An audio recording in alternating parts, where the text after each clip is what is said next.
ये जो बीजेपी की एनडीए की सरकार है, ये सरकार पूरी तरह से गरीब विरोधी, किसान विरोधी, नौजवान विरोधी, बुनकर विरोधी, छात्र विरोधी, दलित विरोधी, पिछड़ा विरोधी, मजदूर विरोधी, जितनी भी अगर उपाधियां दी जाएंगी सभापति महोदय वो कम है।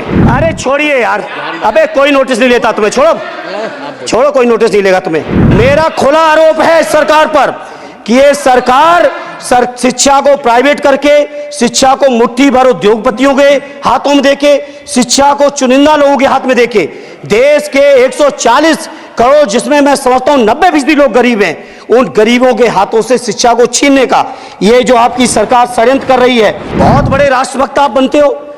मैं मांग करता हूं देश के पैरामिलिट्री फोर्सेस को आप पुरानी पेंशन दीजिए। श्री धर्मेंद्र यादव जी।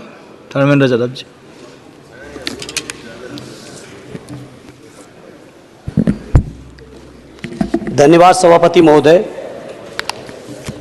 18वीं लोकसभा के निर्वाचन के बाद और इस नए संसद भवन के बनने के बाद आज मैं पहली बार बोलने के लिए खड़ा हुआ हूं। आपने मुझे मौका दिया, उसके लिए बहुत बहुत धन्यवाद देता हूं।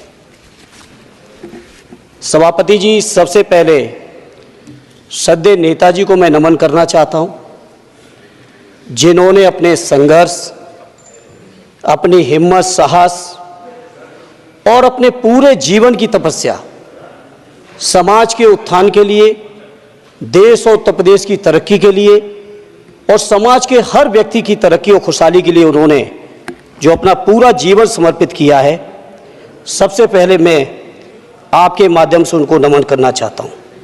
माननीय सभापति महोदय, श्रद्धेय नेताजी ने हम लोगों को अपने समाजवादी विरासत में इंसाफ और इंसानियत, न्याय और हक की लड़ाई करना सिखाया है और उस लड़ाई को हम लोग बखूबी अपने नेता आदरणीय अखिलेश यादव जी के नेतृत्व में शानदार तरीके से उस विरासत को न केवल लड़ रहे हैं, बल्कि नेताजी के हर सपने को पूरा करने तक हम लोग चुप बैठने वाले नहीं हैं। सभापति महोदय, बजट एक व्यापक विषय है और जब इस विषय के बारे में सोचते हैं तो समझ में नहीं आ रहा कि कहां से शुरू करें, क्योंकि देश में आज कोई वर्ग नहीं बचा है। कुछ चुनिंदा उद्योगपतियों के बारे में बात नहीं करूंगा, लेकिन देश के 140 करोड़ लोगों में से कम 95% लोग ऐसे हैं जो आज पूरी तरह से बर्बाद हैं। एनडीए की यह सरकार 11वां बजट पेश कर रही है, लेकिन इस 11वें बजट के बावजूद अगर मैं देखता हूं तो समाज की जो गरीबों के लिए सबसे ज्यादा जरूरी चीजें हैं, स्वास्थ्य का है तो स्वास्थ्य 2023 और 24 में बजट घटा दिया है। किसानों का बजट जहां यूपीए के सरकार के समय 2014 तक 5.5 था, वहीं 24 आते आते ये 3.15 रह गया है। शिक्षा का बजट जहां 2013 में 4.77 था, आज 23-24 आते आते ये 2.5% रह गया है। इसी तरह से जितनी भी जरूरी चीजें हैं, सभापति महोदय, मुझे कहने में कोई संकोच नहीं, ये जो बीजेपी की एनडीए की सरकार है, ये सरकार पूरी तरह से गरीब विरोधी, किसान विरोधी, नौजवान विरोधी, बुनकर विरोधी, छात्र विरोधी, दलित विरोधी, पिछड़ा विरोधी, मजदूर विरोधी, जितनी भी अगर उपाधियां दी जाएंगी सभापति महोदय वो कम है। और मैं कोई राजनीतिक भाषण नहीं दे रहा हूं, मैं उदाहरण सहित आपको जब नंबर आए तो बोल देना, और हमें पता है आपका नंबर भी नहीं आएगा आपकी पार्टी में, यह भी पता है हमें। सभापति महोदय, श्रद्धेय नेताजी ने हमेशा कहा है कि चुनाव में या जनता के बीच किया हुआ वादा अगर आप पूरा नहीं करते हैं तो वो भी एक सबसे बड़ा भ्रष्टाचार है, और उस भ्रष्टाचार में अगर किसी ने वर्ल्ड रिकॉर्ड बनाया है तो बीजेपी की और एनडीए की सरकार ने बनाया है। सभापति महोदय, 2014 के चुनाव के समय प्रधानमंत्री जी ने वादे किए कि 2 करोड़ रोजगार हर साल मिलेंगे। स्वामीनाथन जी, जिनको भारत रत्न दिया है, सरकार को मैं धन्यवाद देता हूं, लेकिन वो धन्यवाद अधूरा है जब तक उनकी सिफारिशों को नहीं मानते हो। 7-8 से लगातार मांग चल रही है देश में कि स्वामीनाथन जी की जो सिफारिश है किसानों को 1.5 गुना समर्थन मूल्य देने का, एमएसपी की गारंटी देने का, कानूनी हक और अधिकार देने का, उस गारंटी को आज तक नहीं माना, आज तक नहीं माना, आज तक नहीं माना। स्वामीनाथन जी को आज तक नहीं माना। अध्यक्ष जी डिस्टर्ब ना करिए। सभापति महोदय, मेरा टाइम इसमें काउंट नहीं होगा। आप इधर, अरे यार, इसे जीता है तो ज्यादा ना बोलो, मालूम है कितने बड़े तीरंदाज हो। इधर सुनो, स्वामीनाथन जी की आपने नहीं मानी, एमएसपी आपने लागू नहीं की। कितनी बढ़िया बातें कि खाद पे हम सब्सिडी बढ़ा रहे हैं, पहले 50 किलो को 45 किलो, फिर 45 किलो को 40 किलो, और मुझे लगता है कि एक तीसरा कार्यकाल पूरे होते होते केवल 10 ही किलो बचेगा खाद के कट्टे में, इससे ज्यादा नहीं बचेगा। मंडी एक नहीं बनाई, आत्महत्या इतनी कर रहे हैं किसान, और किसान अगर अपनी एमएसपी की मांग करते हैं, हजारों किसान यही दिल्ली की सीमा पर मारे जाते हैं, और आप सोचते हो कि आपकी बात को कोई समझेगा नहीं। सभापति महोदय, नौजवानों को कितना गुमराह किया गया। नौजवानों से कह दिया गया हर साल 2 करोड़ रोजगार। मैं आज सवाल पूछता हूं अपने नौजवानों की ओर से, बताएं भारतीय जनता पार्टी के लोग और सरकार में बैठे लोग, 10 साल आपने राज कर लिया है, आखिर 20 करोड़ नौजवानों को रोजगार कहां है?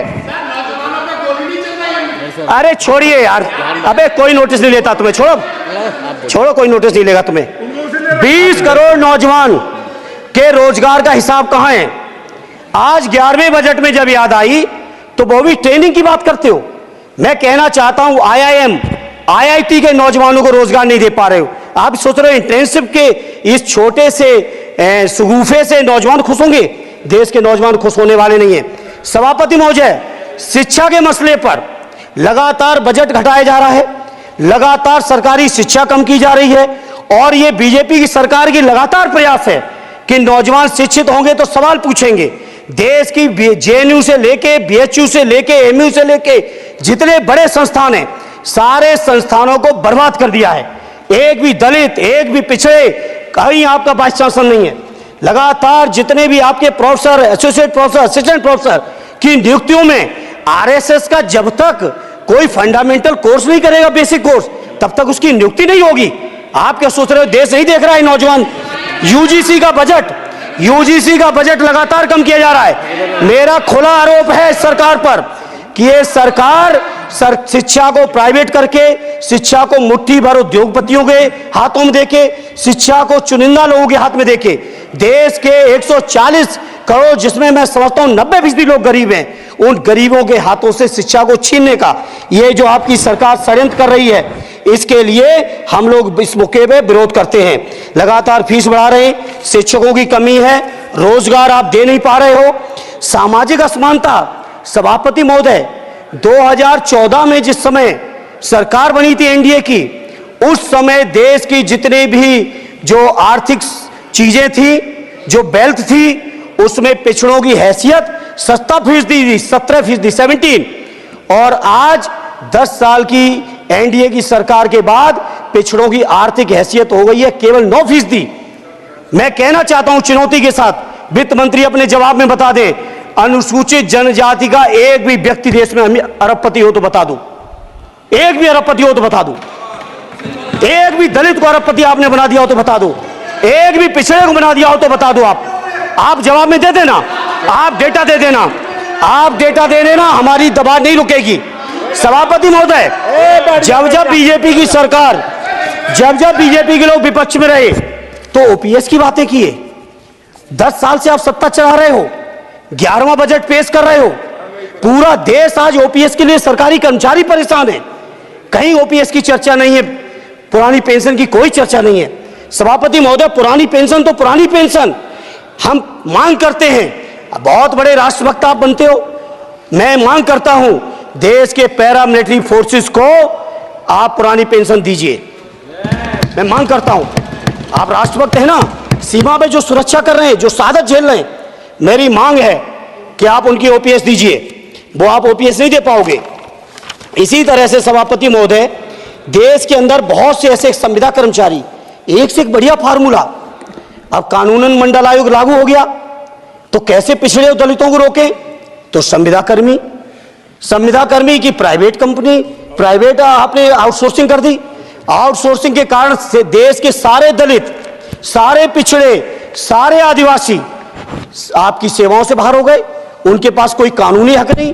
तो ये जो आरक्षण को खत्म करने के तरह तरह के जो आप लोग षड्यंत्र अपना रहे हो, इस षड्यंत्रों को देश का जनमानस पूरी तरह से जान भी चुका है, पहचान भी चुका है।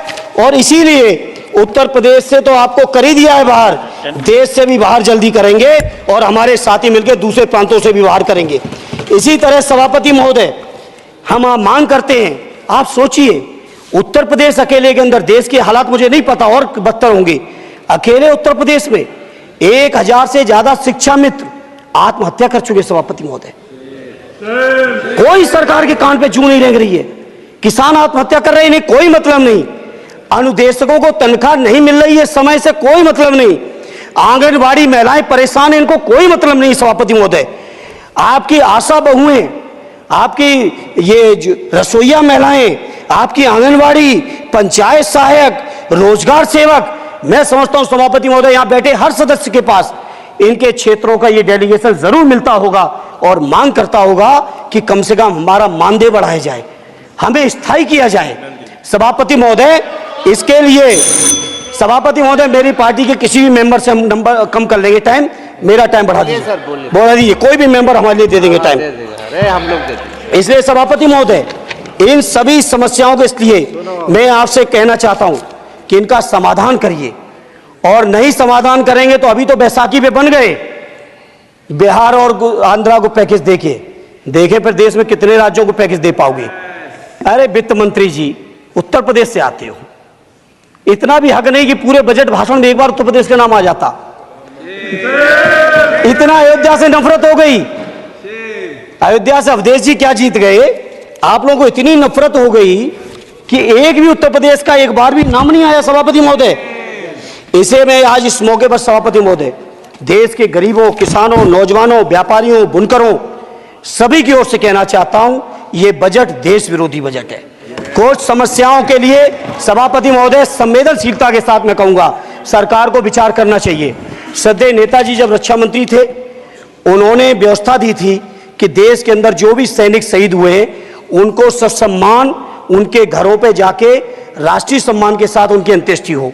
मैं उन्हीं की परंपरा को आगे बढ़ाते हुए एक और मांग करता हूं सभापति महोदय कि जो हमारे शहीद जिनकी अंत्येष्टि स्थल जहां कहीं भी बना हो, जिस भी परंपरा से बना हो, अरे आपको कुछ नहीं पता है, अरे यही तुम्हारे सैनिकों के लिए यही तुम्हारा भाव है। सभापति महोदय, आप बोले सर। सभापति महोदय, मेरा अनुरोध है अग्निवीर की योजना खत्म की जाए। ये 4 साल के सैनिक से देश की उतनी मजबूत रक्षा नहीं हो सकती। नौजवानों को गुमराह करके केवल 4 साल, उन्हें दो ना 60 साल तक रिटायरमेंट, 4 साल बाद वो कहां नौकरी ढूंढेंगे। इसे मेरी मांग है अग्निवीर की योजना खत्म की जाए।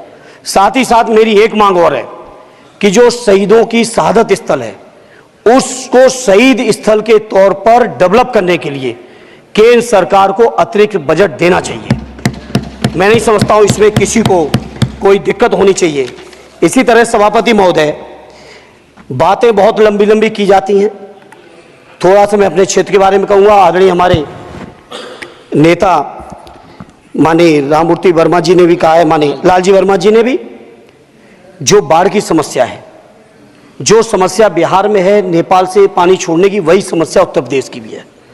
और विशेषकर पूर्वी उत्तर प्रदेश में अगर आप चलिए तो खीरी से शुरू करेंगे, पीलीभीत खीरी से लेके पूरा आप चले जाइए और एकदम कुशीनगर बॉर्डर तक, बिहार बॉर्डर तक पूरी की पूरी समस्या है। घाघरा जब आती है तो मैं समझता हूं इन जिलों के लाखों लोगों को तहस नहस करके चली जाती है। जितना विकास होता है सभापति महोदय, बरसात के समय वो सारा का सारा विकास पूरी तरह से खत्म हो जाता है। इसलिए मेरी मांग है केंद्र की सरकार से कि बजट आप पास कर रहे हो तो कम से कम उत्तर प्रदेश से इतनी नफरत ना करो। 2 बार तो उत्तर प्रदेश की दम पे ही बैठे थे और तब भी ये वित्त मंत्री जी हंस रहे हैं, इनके यहां भी आता है, बाढ़ तो जाती होगी महाराज, बसता तो नहीं होगा, कुशीनगर बसता नहीं होगा, आपका मऊ बसता नहीं है, आजमगढ़ बसता नहीं, अंबेडकर नगर बसता नहीं, बहराइच बसता नहीं, खीरी बसता नहीं, श्रावस्ती बसता नहीं, पीलीभीत बसता नहीं, बलिया बसता नहीं है, कुशीनगर बसता नहीं है, गोरखपुर बसता नहीं है। इतने जिले तो हमारे उत्तर प्रदेश के प्रभावित हैं। तो बिहार की तरह से एक विशेष पैकेज हमारे उत्तर प्रदेश के लिए भी दे दो। कम से कम इतना तो कहने की हिम्मत रखो, केवल चीखने के लिए बैठे हैं सब के सब। इस सभापति महोदय, दूसरा एक मैं बात, हमसे पूर्व जो सांसद रहे हमारे आजमगढ़ के, बड़ी लंबी लंबी बातें की। गोरखपुर से आजमगढ़ होते हुए बनारस तक का हमने रेलवे लाइन स्वीकृत करा दिया। सभापति महोदय, मैंने जब पता किया अधिकारियों से, तो सच्चाई ये है कि अभी उस पर एक भी पैसे का बजट का आवंटन नहीं है। नहीं है बजट का आवंटन। हाँ, आज आप ही ने तो पेश किया बजट, आप ही तो साइन किए हो। निर्मला जी ने तो किया नहीं होगा, आप ही ने किया होगा। तो सभापति महोदय, उस पर बजट भी आए, उस पर बजट भी आना चाहिए। दूसरा सभापति महोदय, ये जो समस्या है बाढ़ वाली, मैं समझता हूं कोई अकेले मेरी नहीं है, मेरे अकेले क्षेत्र की नहीं है। जो भी संवेदनशील व्यक्ति होगा इस पर जरूर गंभीरता से सोचे।